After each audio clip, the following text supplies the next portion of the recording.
All right, let's dive into something that might just change the way you think about mental and spiritual well-being. What if our modern mental health crisis isn't actually a problem we need to solve? What if it's really a signal we need to understand?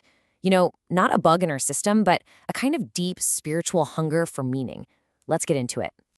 So, let me ask you something. Have you ever felt that little internal check engine light blinking? You know what I mean? Maybe it feels like that constant low-level anxiety or a sudden wave of burnout that comes out of nowhere. Or maybe it's just that quiet, nagging voice in the back of your head going, is this it? We've all been there. The real question, though, is what are we supposed to do when that light comes on? Well, according to the sources we're looking at today, what most of us do is treat ourselves, well, like a car. We take our minds into what's basically a glorified repair shop. We say, here's the problem, we point to the symptom, and we just look for the quickest fix to turn that warning light off so we can get back on the road. And this, right here, is this central issue with what you could call the mechanic of the mind approach.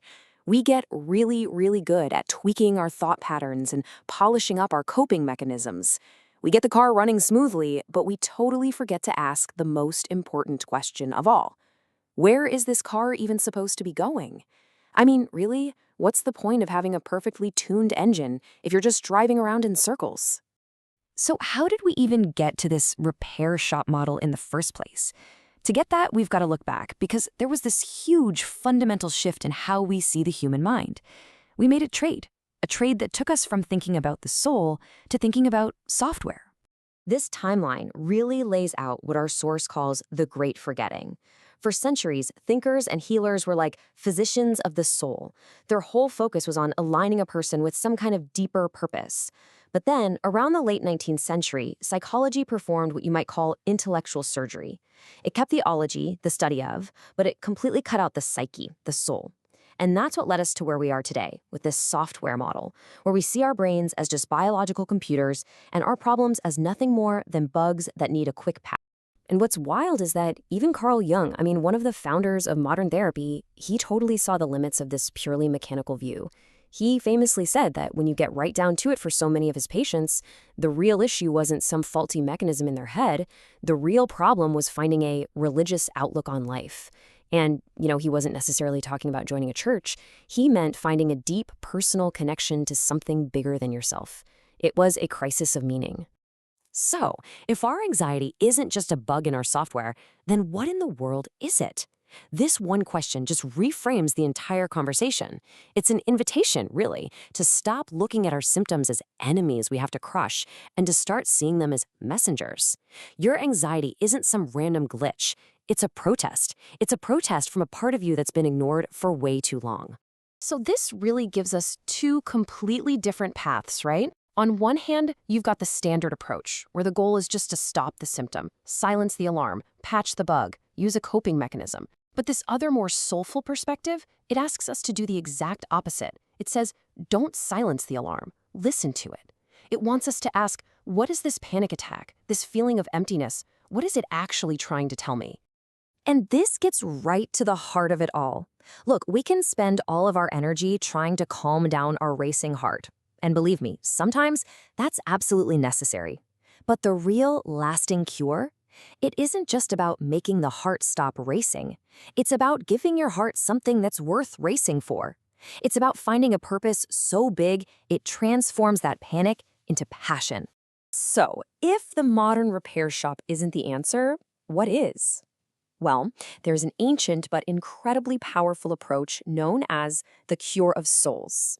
And it's focused not just on feeling a little better, but on becoming truly whole. The Latin phrase for this is Cura Animarum, literally the cure of souls. And the goal here is not just to be not depressed or not anxious. Let's be honest, that's a pretty low bar. The real goal, the true north of our inner journey, is to move way beyond just the absence of pain and into the active, felt presence of meaning, of purpose, or what the ancients might have just called the divine. Okay, that sounds nice, but how does it actually work in practice? Well, it starts with something simple, the questions we ask ourselves every day. We're so conditioned to ask, what will make me less stressed? How can I optimize my life to feel less anxiety? But the Cure of Souls invites this huge shift. It asks us to start asking a totally different and much deeper question. What will make me more whole? So what does this omega point, this place of wholeness, even look like? To really get a feel for it, let me share a quick story that just paints a perfect picture of this profound shift. So, this story is about a man whose life, by any normal measure, was just broken. I mean, he'd lost his career, his health was failing him, his reputation was in shreds. If you looked at the clinical playbook, this guy should have been completely drowning in his symptoms. But the work he did took a completely different path. Instead of just trying to patch up his anxiety or put a band-aid on his depression, the focus shifted entirely. They started exploring his heritage, the stories of how his ancestors got through hard times. He reconnected with his community, with his tribe, and started drawing strength from a well of resilience that was way older and deeper than just his own. And here's the part that's so crucial. His problems didn't just magically disappear. He wasn't cured in that clean, clinical sense. No, something way more profound happened. He was healed. Healed of his hopelessness. He found a sense of presence, a deep river of meaning running right through the middle of all the wreckage. And that is the omega point. This story really points to the bold, overarching argument here. What we call a mental health crisis is, at its very root, a spiritual famine. It's kind of strange, right? We have more tools, more therapies, more resources than at any point in history, yet so many of us feel more disconnected and empty than ever. Maybe we've just been trying to solve the wrong problem all along.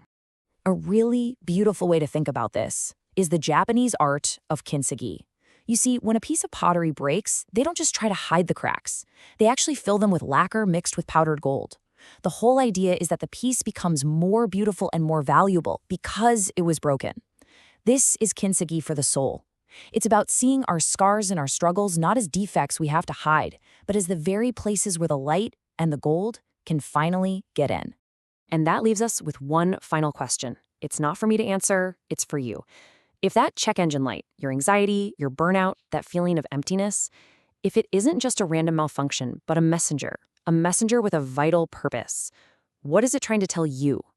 And maybe more importantly, are you ready to listen?